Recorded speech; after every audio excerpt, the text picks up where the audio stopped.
عمرے پہ ہم گئے تو کئی لوگ، اب عمرے کا بھی ایک عجیب رواج ہے، اب عمرہ بھی کر رہا ہے، کیمرہ بھی ہاتھ میں لیا ہوا ہے، سیلفی.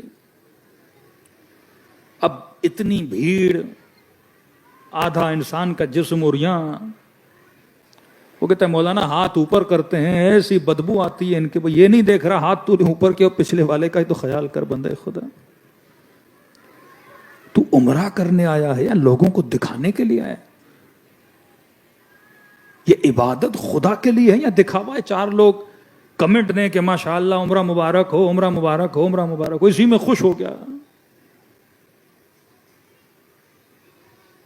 ہمارے استاد کہتے تھے کہ 1000 لاکھ کروڑوں لوگوں کے لائک ملیں کیا فائدہ، اور تجھے 1 لائک بھی امام زمانہ کا نہ ملے.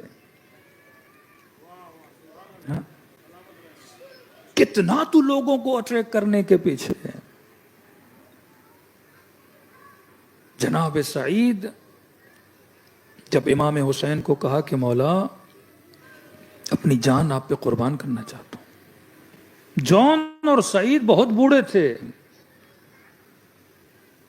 یہ اس قابل نہیں تھا کہ میدان میں جا کے امام کے لیے جوانوں کی طرح لڑ سکے. تو امام نے کہا ٹھیک ہے تو میری نماز کی حفاظت کر. یا امام حسین نے اللہ اکبر کیا یا سعید کھڑا ہو گیا.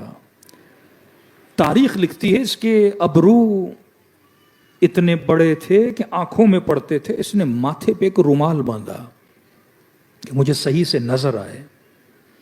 کمر جھکی ہوئی تھی، کمر میں کس کے کپڑا باندھا تاکہ کمر سیدھی ہو، ایسا نہ ہو میں جھکوں اور ایک تیر امام حسین کو لگے. کچھ کہتے ہیں 27 تیر یا 70 تیر جناب سعید کے بدن میں پیوست ہوئے ہیں. اور فرماتے کیونکہ بوڑھا تھا نا، تو جب خون بدن سے بہنے لگا تو بدن پہ کپ کپاہٹ طاری ہو گئی، راشا ہوا. تو کہتے اب مڑ کے دیکھ رہا تھا، ابھی بھی امام حسین کی نماز جاری تھی. تو کہتے اپنے دونوں ہاتھ کمر پہ رکھے اور کہا کمر اتنی دیر مہلت دے کہ میرے حسین کی نماز ختم ہو جائے. یہاں امام حسین السلام علیکم ورحمۃ اللہ وبرکاتہ تو کہتے ہیں یہاں سعید آ کے سرزمین کربلا پہ گرتا ہے.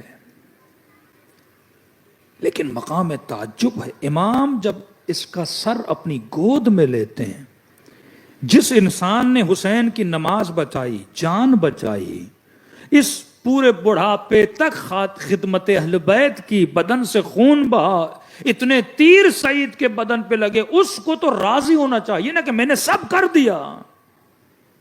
لیکن جاتے جاتے ایک سوال امام حسین سے کرتے ہیں اور کہتے ہیں مولا الرضیت، کیا آپ مجھ سے راضی ہو گئے؟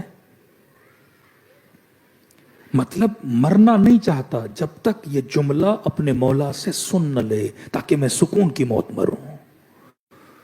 اور میرے مولا نے کہا کہ سعید میں بھی تجھ سے راضی، میری اماں زہرا بھی تجھ سے راضی، میرا بابا علی بھی تجھ سے راضی، میرا نانا رسول بھی تجھ سے راضی.